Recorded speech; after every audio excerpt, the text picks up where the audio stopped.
ఓం శ్రీ సాయినాథాయ నమః. సమర్థ సద్గురువైన శ్రీ షిరిడీ సాయినాథుని ప్రతినిత్యం స్మరించి పూజించిన వారికి సకల అష్టైశ్వర్యములు సిద్ధించును.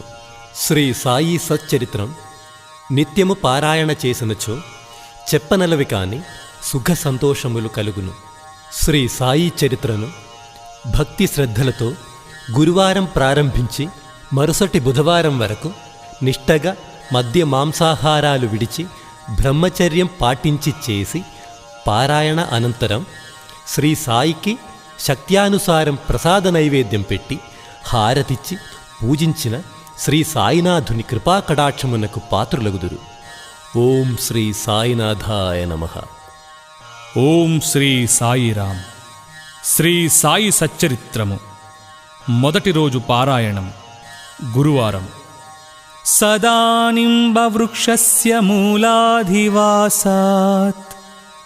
సుధాశ్రావిణం తిక్తమప్యప్రియంతం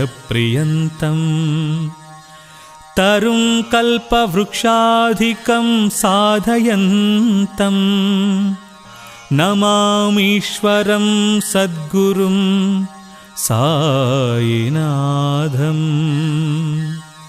నమామీశ్వరం సద్గురుం సాయినాథం.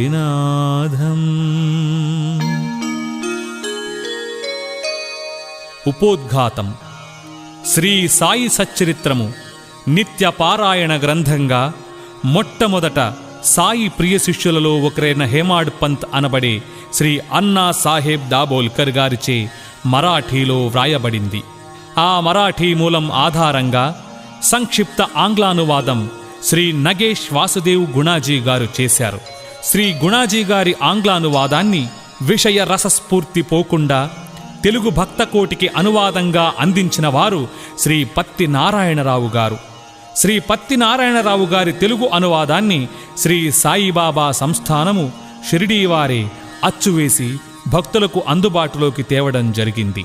మహారాష్ట్ర దేశములోని వారందరికీ గురుచరిత్ర సుప్రసిద్ధము.